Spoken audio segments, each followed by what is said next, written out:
He had 48 hours to break her. He didn't expect her to break the system. The boardroom on the 42nd floor smelled of glass cleaner and quiet hostility. Sarah sat at the head of the table, spine straight, hands folded, eyes fixed on the skyline beyond the floor-to-ceiling windows. The city below looked stable from this height. Orderly streets, predictable flows of traffic, but she knew better. Stability was an illusion. Her father had taught her that before the heart attack took him out of his corner office and left her with a company bleeding under debt it could barely service. She didn't turn when the door opened. "You're late," she said calmly. "5 minutes," the man replied. His voice was even, unhurried. "Late is 15. Sarah finally looked up. Killian stood near the door, not bothering to take a seat. Mid-30s, maybe closer to 40. Tailored dark suit, no tie. Nothing flashy, nothing careless. He carried no briefcase, no tablet in his hands, just a thin folder tucked under his arm, as if whatever he needed was already in his head. She cataloged him automatically. Controlled posture. No wasted movements. Eyes that didn't search the room because they had already mapped it. "I don't recall approving an external consultant," Sarah said, "especially one sent by the bank."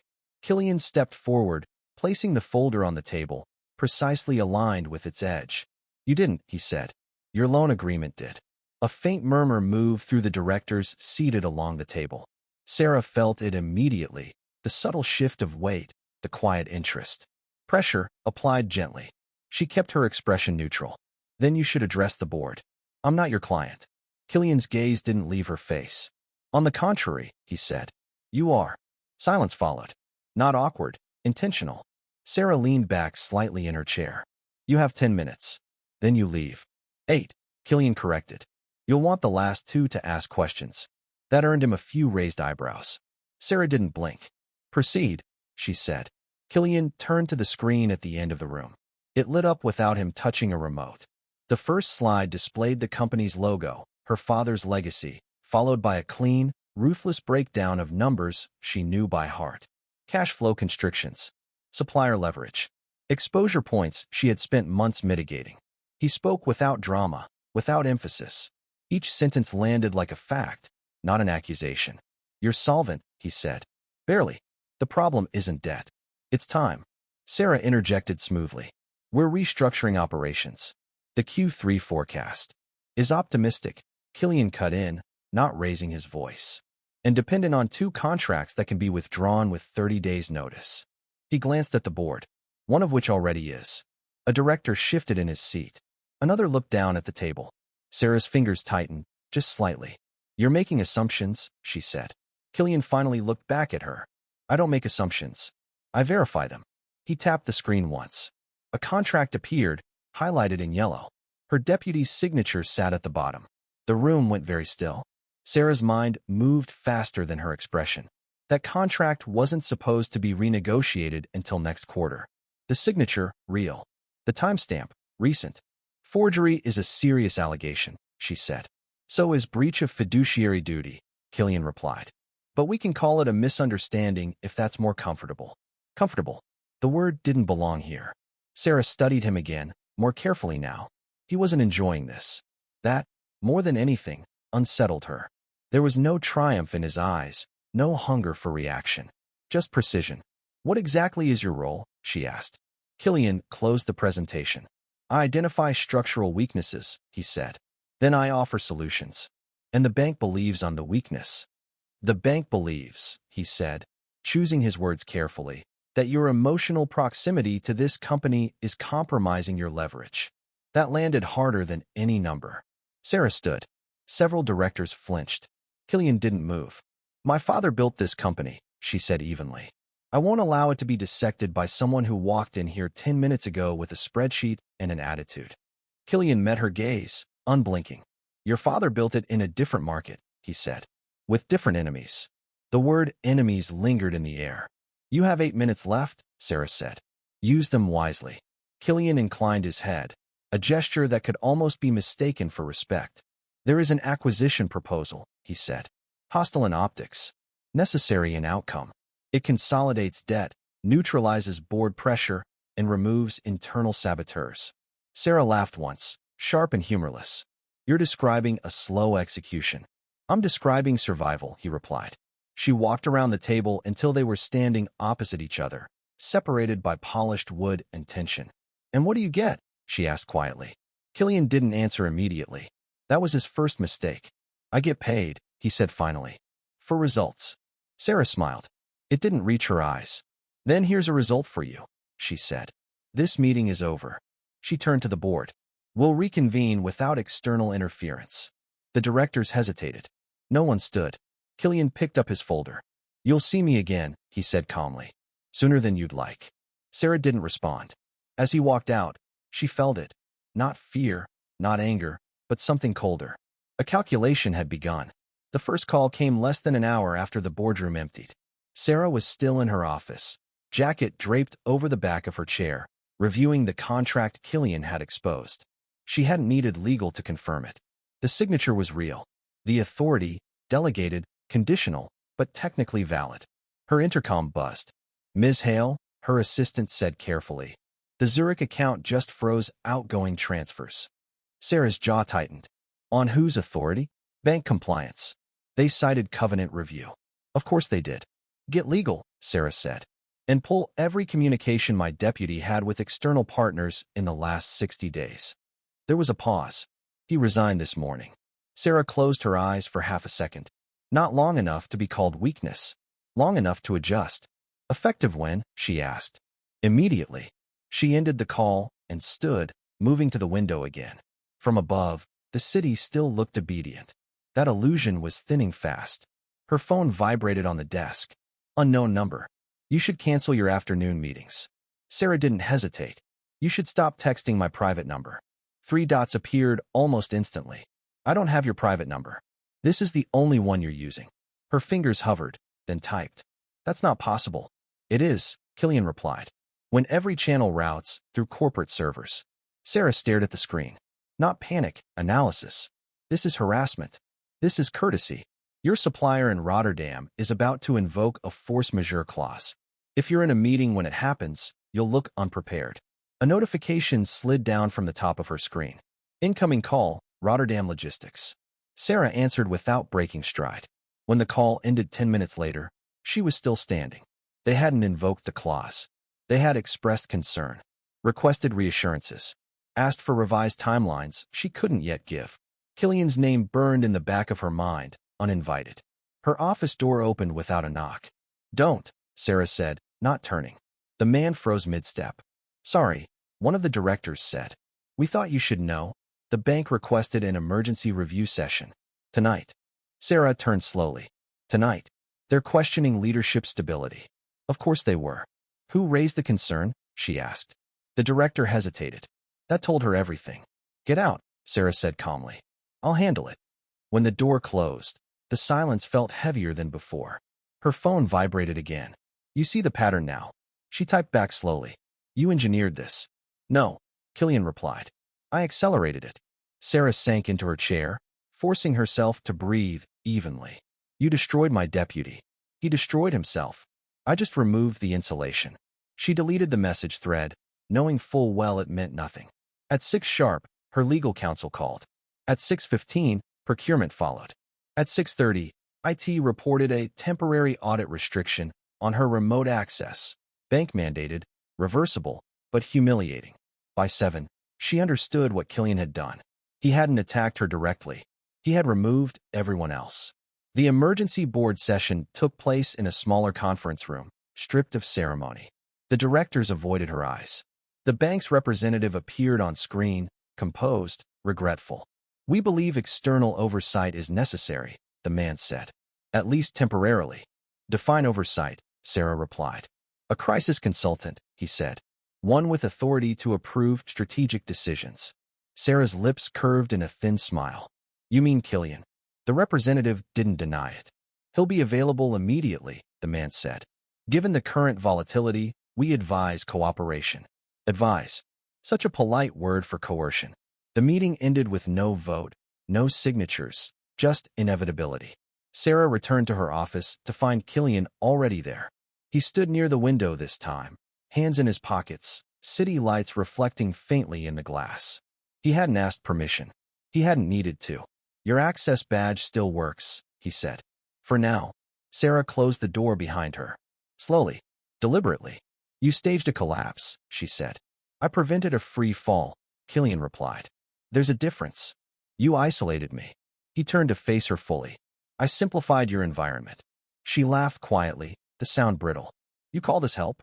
I call it leverage, he said. And you're running out of alternatives. Sarah stepped closer, stopping an arm's length away. You underestimate me, she said. No, Killian replied. I measured you. That again, that absence of malice. He wasn't cruel. He was exact. And your measurement says what? She asked. That you won't sign the merger under pressure, he said. You'll sign it when you believe it's the only way to stay in control. Her eyes narrowed. And you think I'll ever believe that? Killian's gaze didn't waver. I think, he said, that within 48 hours, I'll be the only person in this building who tells you the truth. The words should have sounded like a threat. They didn't. They sounded like a promise. Sarah looked past him, at the city, at the company bearing her family name etched into the building across the street. When she spoke again, her voice was steady. Get out of my office, she said, while you still think you're in control. Killian offered a sharp, microscopic nod of acknowledgement, his eyes never leaving hers. For what it's worth, he said, moving toward the door, I prefer you like this. Like what? Sarah asked. Cornered, he said, and left. Sarah stood alone long after the door closed. The walls hadn't moved. The room was the same. But the exits were gone. The apartment wasn't meant to feel like a residence. That was the first thing Sarah noticed. No personal objects. No photographs. No softness. Glass, steel, and pale concrete arranged with architectural precision. Every surface clean, every angle intentional. It felt less like a place to live and more like a command center disguised as luxury. This is unnecessary, Sarah said, standing just inside the door. Necessary is contextual, Killian replied, setting her overnight bag down near the wall. Right now, discretion outranks comfort. 2 security officers remained outside the door. Not in uniform. Professional. Silent. Sarah crossed her arms. You don't get to move me. Killian turned, meeting her gaze without flinching. The bank does. This is classified as a secure operational environment. You're calling house arrest operations. I'm calling it protection, he said. There's a difference. She walked past him, heels clicking against the polished floor, mapping the space instinctively. Floor-to-ceiling windows overlooked a dark stretch of river. The city was farther away here, still visible, but detached. Intentional isolation. How long, she asked. Until the merger vote, Killian said. Or until the risk profile changes. Sarah turned sharply. You created the risk profile. Killian didn't deny it. And now I'm managing it. She stopped in the center of the living area. You're monitoring me. Yes. At least you're honest. Killian stepped closer, not crowding her, but close enough that she felt the temperature shift between them. All outgoing calls route through my system, he said. Messages too. No recording. No third-party access. Total encryption. And incoming. Filtered. Sarah exhaled slowly. So I'm blind. You're focused, he corrected. She looked at him, really looked this time. No tie. Sleeves rolled once at the wrist. No watch. Nothing that suggested sentiment or distraction. And if I refuse? She asked. Killian's expression tightened almost imperceptibly. Then the board will assume you're unstable. The bank will freeze your remaining credit lines. And the merger will proceed without your input. There it was. The cage. Sarah nodded once. Show me where I'll be working. The office adjoined the living space behind a glass partition. 3 monitors. A secure terminal. Physical documents stacked with meticulous order. Killian activated the system. Everything you need. Nothing you don't.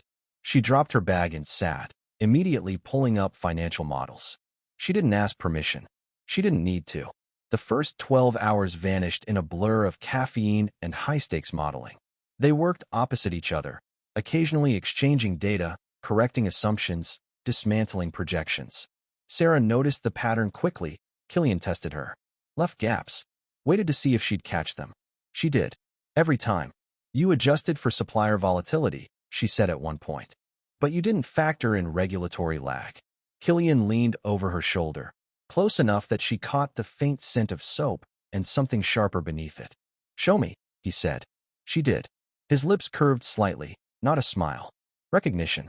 By midnight, the air between them had changed. Still tense, but no longer purely hostile.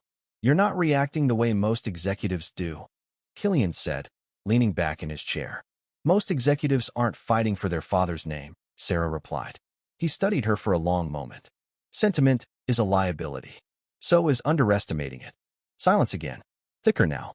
At 2 a.m., Sarah stood and stretched her shoulders. "I need air." Killian shook his head. "Balcony only." She walked to the glass doors and stepped outside. Cold night air hit her skin, sharp and grounding. The river below reflected broken light. Killian followed, stopping a careful distance away. "For someone who claims neutrality," Sarah said, staring out, "you seem invested." He didn't answer immediately. "I'm invested in outcomes," he said finally. "And what if the outcome I want isn't the one you were hired to deliver?" she asked. He turned slightly, enough that she could see his profile. "Then one of us miscalculated." She looked at him then, meeting his gaze under the open sky. "You're not used to resistance," she said. "I am," he replied. "I'm not used to respect." The admission slipped out quietly. Too quiet. They stood there longer than necessary. Back inside, Sarah returned to the desk. Killian remained by the window for another minute before joining her. At 3:30, her phone vibrated once on the desk. An incoming message flagged priority. Killian's eyes flicked to the screen. "Blocked," he said. "External." Sarah didn't look away from her work. "From whom?" Killian hesitated. "Vanderbilt," he said. The name landed with weight. "Why now?" Sarah asked. "Because he's impatient," Killian replied. "And because you haven't broken yet." Sarah's fingers paused over the keyboard. "Neither have you," she said. Killian said nothing. But for the first time since he'd entered her life, he didn't immediately look away. Sleep became a technicality. Sarah caught fragments of it in the early hours, curled on the far side of the bed in the guest room, fully clothed, mind still running projections long after her body shut down. When she woke, it was to the muted hum of systems cycling and the faint scent of coffee that didn't belong to her. She checked the time. 6:12 a.m. Too early for mercy. Too late to pretend this was temporary. She stepped into the main space to find Killian already awake, jacket off, sleeves rolled again, standing before one of the monitors. Data scrolled in controlled streams. He hadn't turned on the overhead lights. Only the ambient ones, soft and indirect, as if he understood something about thresholds she hadn't admitted to yet. "You don't sleep," Sarah said. "I do," Killian replied. "I schedule it." She poured herself coffee without asking. It was black. Strong. "Correct. Any new fires?" she asked. "One," he said. "Contained. For now." She leaned against the counter. "You enjoy this?" Killian glanced at her. "No." That answer came too fast. The clock was at the 30-hour mark. Neither had slept. They worked through the morning with brutal efficiency. They were deep into the second night, the 48-hour deadline looming like a guillotine. Sarah noticed the change before she named it. Killian stopped explaining. He assumed competence. He adjusted in real time to her reasoning instead of overriding it. By late morning, the models began to bend, not break, but bend, towards something survivable. "This path," Sarah said, pointing to a restructured debt flow, "keeps operational control internal." Killian studied it. "Long careful. It also leaves you exposed," he said. "I know. Then why propose it?" "Because control is worth risk," she replied. "And you know it." His gaze lifted to hers. Something tightened there. Not approval. Recognition. "You're not trying to win," he said quietly. "You're trying to endure." Sarah straightened. "I'm trying to decide what's worth saving." They held eye contact a second too long. The message alert came just after noon. This time, Killian didn't block it immediately. The name on the screen was unmissable. Vanderbilt. Sarah felt the shift before Killian spoke. "He's escalating," Killian said. "Direct contact violates protocol." "Yours," Sarah said. "Not mine." Killian hesitated. "Just a fraction." "Enough." "What does he want?" she asked. "He wants you rattled," Killian said. "And me compliant." "Then let him talk," Sarah said. Killian's jaw tightened.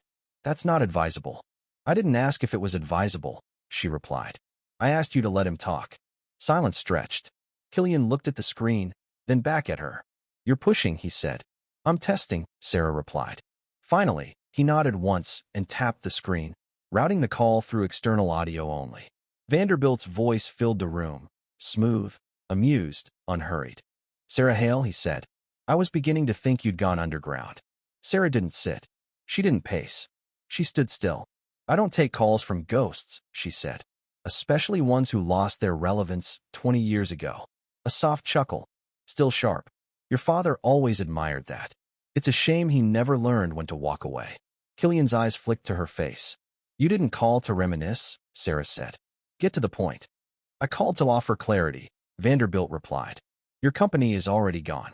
The only question is how much dignity you lose on the way down. Sarah smiled faintly. You sound afraid.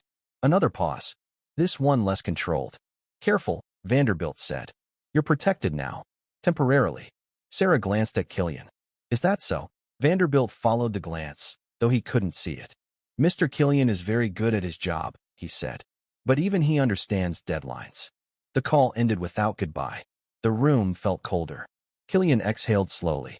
You shouldn't have provoked him. You shouldn't have underestimated me, Sarah replied. He turned toward her fully now. This isn't a game. No, she said. It's a negotiation. And he just revealed his hand. Killian studied her. Something like caution creeping into his expression. You're adapting faster than I anticipated, he said. Is that a compliment? It's a complication. As the final 12-hour countdown began, the silence between them thickened. Not because there was nothing to do, but because the silence between tasks began to thicken with something unnamed. Killian caught himself watching her when she wasn't looking. Sarah noticed and didn't call him on it. At one point, she reached across the desk to grab a document. Their hands brushed. Neither of them moved away immediately. The contact was brief. Accidental. Charged. Sarah withdrew first. This is how you lose control, she said quietly. Killian's voice was lower when he replied. This is how you find it. She looked at him sharply. You don't get to say things like that. I don't get to feel them either, he said. The honesty startled them both. Later, after midnight, Sarah closed her laptop. I need a break, she said. Killian nodded. 5 minutes. She didn't go to the balcony this time.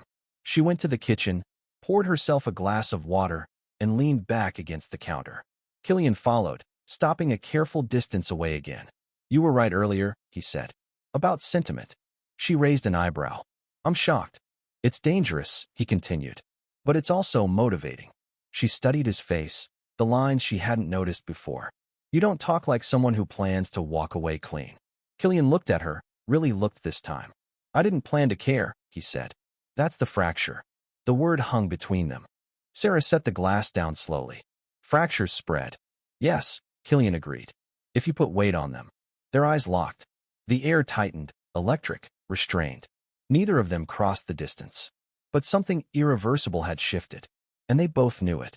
The ultimatum arrived at 8 o'clock sharp. Not as a message, not as a call, as a calendar invite. Sarah stared at the screen, jaw set, as the subject line loaded. Vanderbilt, private dinner. Location, undisclosed. Time, 2000 hours. Duration, open-ended. No agenda, no option to decline. Killian stood behind her, reading over her shoulder. His silence was immediate and telling. He's bypassing intermediaries, Sarah said. That means he's losing patience. It means he wants theater, Killian replied. Control through humiliation. She turned to face him. And you don't. I prefer efficiency. Then let me go, she said. Killian's expression hardened. Absolutely not. Killian, Sarah said evenly. This ends one of two ways. Either he keeps escalating until something breaks, or I meet him on his terms and force his hand. You won't force anything, Killian said. He's been playing this longer than you've been alive. And you've been cleaning up after men like him, she countered. So tell me, what scares him? Killian didn't answer. That was answer enough. You don't trust me, Sarah said. I don't trust him, Killian replied. That's not what I asked. Silence stretched, dense and unyielding. Finally, Killian spoke. If you go, I control the environment. Sarah's eyes narrowed. You just said you wouldn't let me. I said I wouldn't let you go unprotected, he corrected. Those are different things. She considered him for a long moment. This is your line, isn't it? Yes. And if I cross it? His jaw tightened. Then the situation becomes unpredictable. Sarah smiled faintly. Welcome to my life. The restaurant overlooked the river, private, insulated, deliberately discreet. No signage. No street-level windows. Power preferred shadows. Vanderbilt was already seated when they arrived. He rose as Sarah approached, his smile measured, eyes sharp with recognition. "Sarah Hale," he said, "you look exactly like your father did when he realized he was outmatched." Sarah didn't flinch. He never thought in those terms. Vanderbilt's smile widened. Of course not. That was his mistake. Killian remained a step behind her, presence contained but unmistakable. "Ah," Vanderbilt said, turning his gaze. "The professional." Killian inclined his head. "Sir." "Sit," Vanderbilt said, gesturing. "Both of you." Sarah took her seat. Killian remained standing. "I don't dine," Killian said. "I observe." Vanderbilt chuckled. "Always efficient." The waiter poured wine. Sarah didn't touch it. "You know why you're here," Vanderbilt said, leaning back. "The merger documents are ready. All that remains is your consent." "My consent," Sarah replied. "Or my surrender?" Vanderbilt waved a dismissive hand. "Semantics. Not to me." His eyes flicked to Killian. "She's spirited. I can see why you're struggling." Killian said nothing. "You disappoint me," Vanderbilt continued. "You were hired to soften her. Instead, you've sharpened her." Sarah watched the exchange carefully. "This wasn't just about her. You didn't invite me to negotiate," she said. "You invited me to be diminished." Vanderbilt smiled thinly. "Correct." Killian's posture shifted. "Barely. Enough." "Then let's skip the performance," Sarah said. "You want me to sign. I want my company intact." Vanderbilt laughed softly. "You want the impossible." "No," she said. "I want leverage." That earned his full attention. "Leverage is earned," he said. "So is exposure," Sarah replied. A pause. Vanderbilt studied her, then glanced at Killian again. "Is this part of your strategy?" Killian met his gaze. "No." That answer was honest and dangerous. Dinner ended without signatures. As they stood to leave, Vanderbilt leaned in close to Sarah. "Enjoy your borrowed power," he murmured. "It expires soon." Killian's hand appeared at the small of her back, not touching, but close enough to be felt. "That's enough," he said quietly. Outside, the night air was cold and sharp. Sarah turned to him. "You almost crossed your own line." "I did," Killian replied. And he noticed," Killian said. "Which means we're out of time." Sarah nodded once. "Then stop protecting me." Killian looked at her, something dark and resolved settling in his eyes. "That," he said, "was never the plan." They walked away from the restaurant side by side, neither speaking. Behind them, Vanderbilt watched through the glass, his smile gone. The game had shifted, and everyone knew it. The apartment felt different when they returned. Not quieter, not darker, tighter. Sarah noticed it the moment the door sealed behind them. The subtle recalibration of systems, the way Killian's attention fractured into layers. One part tracking her, one part scanning for threats, one part withdrawn, sealed behind something she hadn't seen before. "You're angry," she said. Killian removed his jacket and set it down with deliberate care. "I'm focused." "That's not an answer." He turned to her. Slowly. "Vanderbilt doesn't issue invitations unless he's already moved the pieces." "So have you," Sarah replied. Killian held her gaze. "Not far enough." She crossed the room and dropped into the chair by the workstation, fingers immediately flying across the keyboard. "Then stop circling and start cutting." "You don't understand what that entails." Sarah didn't look up. "Then explain it." Killian hesitated. That hesitation, brief, almost invisible, set something off in her. "Everything else you've done to me," she said quietly, "you justified as necessary. This is the first time you're choosing silence." Killian stepped closer. "Because this is the first time the cost isn't abstract." She finally looked at him. "Whose cost?" His jaw tightened. "Yours. Mine. Possibly both." Sarah's gaze sharpened. "You're protecting him." "No," Killian said immediately. "I'm controlling damage. That's what you said when you isolated me. And it worked. It also trapped me." Silence spread between them again, but this time it wasn't charged, it was edged. Sarah stood. "If you won't move, I will." She turned back to the terminal, bypassing the surface-level dashboards, digging deeper. Killian watched her hands move, recognition flickering across his face. "You shouldn't have access to that layer," he said. "And yet I do," she replied. She didn't know what she was looking for yet, only that it existed. Patterns began to emerge. Hidden directories masked as system redundancies. Encrypted clusters with naming conventions that didn't match corporate architecture. Killian moved behind her. "Stop." "Why?" she asked. "Because that server isn't corporate." Her fingers froze above the keys. Then whose is it? She asked. Killian didn't answer. Sarah swallowed once. Then she smiled, slow, cold. So that's it, she said. You didn't just lock me in. You brought me into your house. Killian closed his eyes briefly. It's compartmentalized, he said. You weren't meant to see it. I wasn't meant to see a lot of things, Sarah replied, and resumed typing. The firewall resisted. Not strongly, almost politely, as if it expected intrusion, from him, not her. She broke through. What filled the screen wasn't financial data. It was her. Psychological assessments, behavioral predictions, stress response modeling, notes cross-referenced by date, location, reaction, her habits, her thresholds, her grief. Each file bore a timestamp, some from before they met. The room seemed to tilt. Sarah stood so abruptly the chair slid back hard against the floor.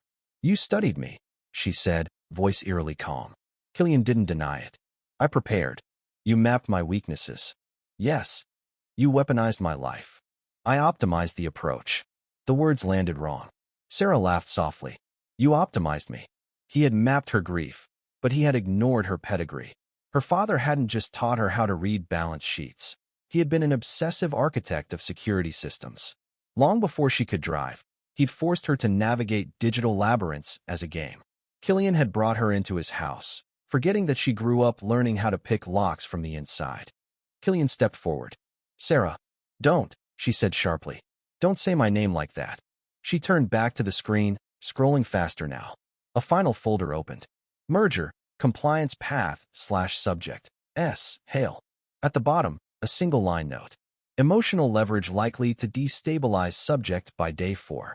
Today was day 4. Sarah felt something inside her go very still. So this, she said quietly, was always a script. Killian's voice was low. It was a contingency. You slept 10 meters from me. Yes. You watched me break down projections at 3 in the morning, knowing exactly when I would falter. Yes. Silence. Then Sarah closed the files.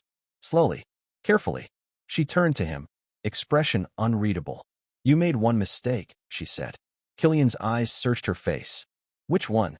You assumed awareness equals control, she said. It doesn't. He frowned. What does then? Choice. She walked past him, pouring herself a glass of water with steady hands.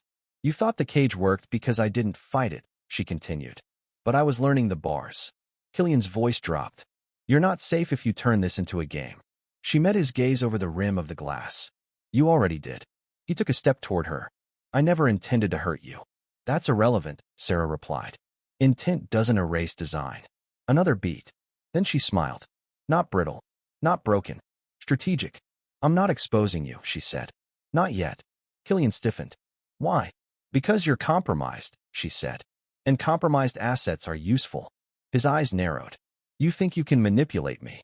I don't think, she said calmly. I know. She set the glass down and stepped closer, deliberately crossing the distance this time. You're right about one thing, she said. Vanderbilt moved first. Her voice softened. But you taught me how to move second.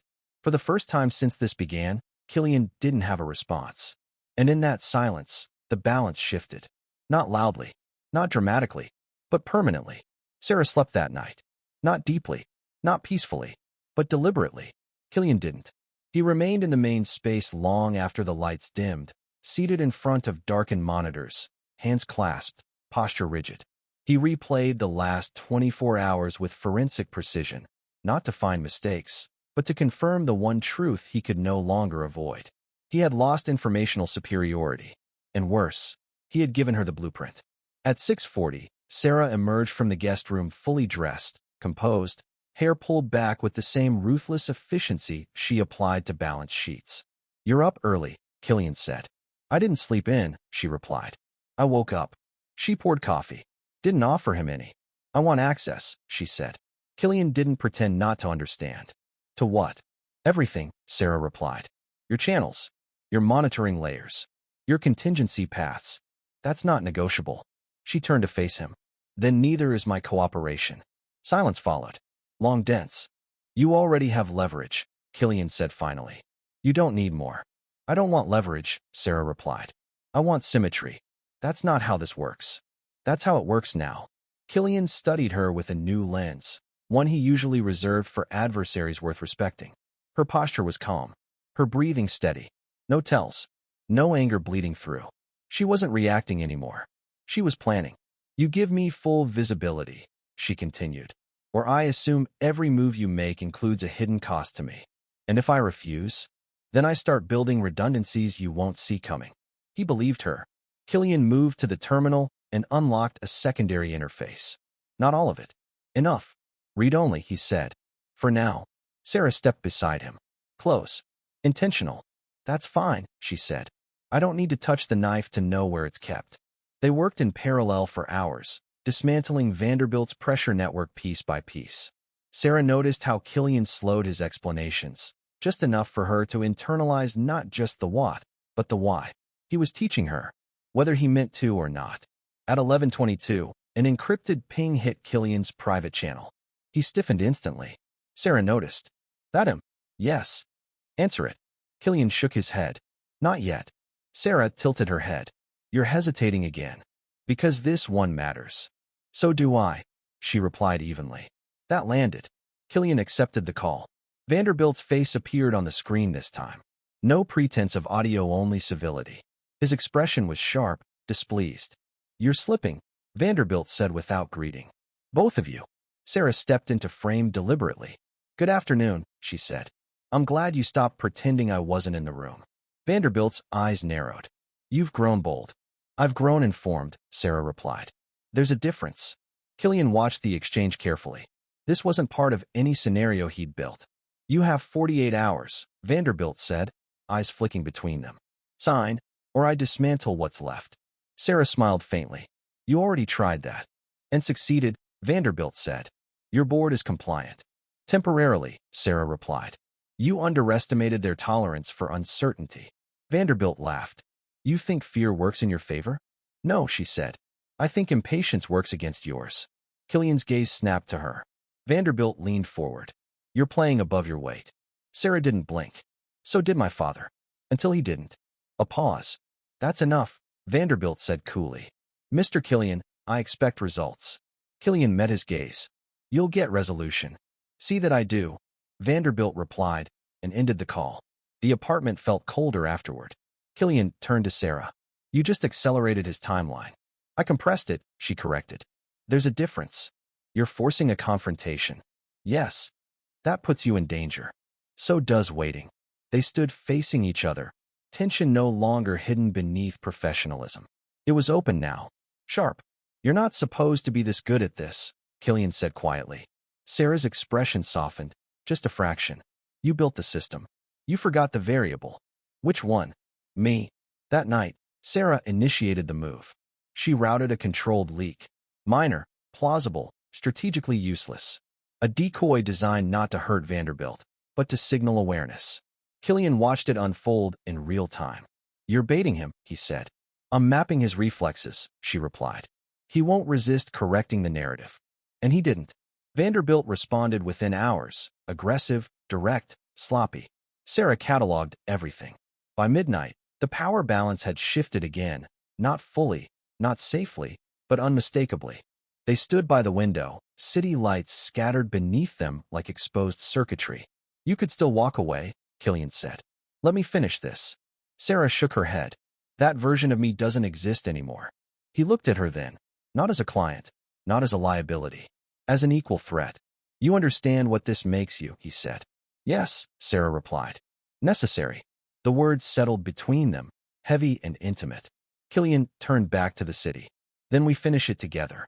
Sarah's reflection met his in the glass. On my terms, she said. Killian didn't argue. That was how she knew she'd won something. Not everything, but enough. They didn't head for the main exit. Killian led her through a service tunnel that connected the high-rise to an older, private parking structure 2 blocks away. Vanderbilt expects us to stay cornered, he whispered, checking his sidearm. We're going to show him that corners have exits. But as they reached the lower level, the cold air felt too still. The first asset fell at 9:17. Not publicly, not violently, quietly. Sarah watched the confirmation propagate across 3 mirrored feeds, her expression unreadable. A shell company Vanderbilt had used for decades, clean, insulated, untouchable, suddenly failed a compliance review it should have passed automatically. Killian exhaled through his nose. He's going to feel that. He already has, Sarah replied. He just doesn't know where it came from. They moved fast after that. Not recklessly, precisely. Sarah targeted exposure vectors. Killian executed neutralization protocols.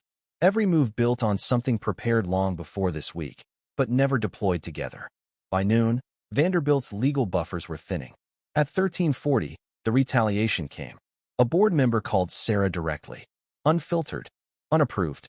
Step down, the man said without greeting. This is no longer salvageable. Sarah listened without interruption. When you're finished, she said calmly, check your offshore holdings. Then call me back. She ended the call before he could respond. Killian stared at her. That was dangerous. No, she said. That was efficient. His secure channel chimed again. Not Vanderbilt this time. Unknown, priority read. Killian answered. Static. Then a voice, low, controlled, unfamiliar. You're burning too close to the core, the man said. Vanderbilt won't absorb this quietly. Who is this? Killian asked. A friend, the voice replied. One you don't want to test. The line went dead. Killian's jaw tightened. That wasn't him. Doesn't matter, Sarah said. It confirms the structure. Killian turned sharply. Structure of what? A network, she replied. He doesn't operate alone. He never did. They paused. Adjusted. The next strike wasn't financial. It was personal. At 16:03, the secure terminal in Killian's hand chirped, a physical breach alert from the off-grid server in her father's old office. Her breath caught despite herself. That office is empty, she said. Not to him, Killian replied. It's symbolic. I'm going, Sarah said. Killian was already moving. You're not. This ends when he understands consequences, she snapped. And it ends with you alive, Killian shot back. They stared at each other, neither yielding. Finally, Sarah spoke, quieter now. If he touches that place, he's telling me he'll touch anything. Killian closed his eyes briefly. Calculating. Then we go together, he said. And we don't improvise. The night air in the underground parking garage smelled of cold concrete and metal. Sarah's heels clicked sharply, echoing off the walls as she followed Killian, silent and deliberate, toward the sleek black SUV waiting near the far exit. Stay close, Killian said without looking back. His tone wasn't a suggestion. I've stayed close this entire time, Sarah replied evenly. Doesn't mean I'm yours to command. Killian glanced at her over his shoulder, a brief flicker of something unreadable in his gaze. I don't need permission to protect you. Sarah's lips pressed together. That wasn't comforting. That was truth. Halfway to the SUV, the lights flickered. Shadows moved unnaturally along the walls. A single figure emerged from the darkness. Vanderbilt, flanked by two large men, faces obscured by the low light. Evening, Sarah. Killian, Vanderbilt said, calm and deliberate. You really think you can rewrite the rules? Sarah stepped in front of Killian instinctively. Leave. Vanderbilt chuckled, a low sound that vibrated in the garage. I gave you a choice once. You ignored it. Now I take mine. One of the men lunged first. Killian reacted instantly, intercepting him with a precise, controlled movement, slamming the assailant against the concrete wall. Sarah froze for a heartbeat, heart hammering. You're too exposed, Killian said, voice low, eyes scanning. And you? Sarah asked, her pulse rising. Too predictable? He didn't answer. Instead, he moved as if anticipating her own thoughts, sweeping a leg and knocking the second attacker sideways. The echo of the impact against metal reverberated through the garage. Vanderbilt advanced cautiously. Skill won't save you, he said. You can't protect her and yourself. Sarah stepped forward. She didn't have Killian's raw, lethal power, but she had the technicality of a survivor. Her father's paranoia after the first corporate threats years ago had resulted in thousands of hours of repetitive, brutal self-defense drills. It wasn't a choice. It was a reflex he had burned into her muscle memory. Sarah's eyes flicked to Killian. He was calculating, always calculating, but there was no hesitation. He was a predator in his element. Yet something in her chest shifted. Not fear. Recognition. A partnership forged in fire.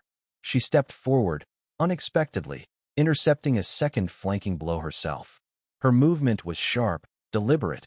Killian noticed, a flicker of surprise crossing his otherwise stoic features. You've trained, he said, almost quietly. Sarah didn't reply. Instead, she mirrored his calm efficiency, pivoting, using leverage, targeting weak points with precision. It was instinct, strategy, and adrenaline combined. Vanderbilt paused, realizing the dynamic had changed. His grin faltered. "Impressive," he said. "But impressive doesn't win wars." "Maybe," Sarah said, voice steady, "but it wins this fight." Killian moved beside her, coordinating without words. Together, they became something larger than themselves, a single mechanism of calculated force. Their attacks were measured, reactive, precise. Not one step wasted. Vanderbilt cursed, drawing a small handgun from inside his coat. The metallic click cut through the tension. "Stay behind me," Killian said, just slightly, an acknowledgement, not an order. Sarah's pulse spiked. For the first time, she felt the visceral risk of their situation. Yet she didn't falter. Not for a moment. Killian moved first, knocking the gun aside with the butt of his forearm. Sarah reacted instantly, taking control of the opening. In under 5 seconds, Vanderbilt was disarmed, on the ground, his flank covered, helpless. "You underestimated us," Sarah said, voice calm but deadly. Vanderbilt's eyes widened. "This isn't over." "No," Killian said, stepping closer. "It is." Sarah looked at him, their faces inches apart. They had survived together, through strategy, skill, and sheer will. The moment wasn't victory yet, it was confirmation. They were unstoppable together. The garage was silent again, save for their breaths and the echo of distant city life. Vanderbilt's men were incapacitated, but the message was clear. The threat was neutralized for now. Sarah exhaled slowly. "We're not invincible." Killian's gaze met hers, unwavering. "No, but we're the ones setting the terms." And in that moment, as shadows lengthened and the city continued its indifferent hum above, the dynamic shifted permanently. They were no longer prey. They were hunters. The first real collision had ended. The game had changed. But the war? That was just beginning. The morning light was harsh, slicing through the blinds of the apartment. The city outside was waking, unaware of the storm that had passed in the shadows below.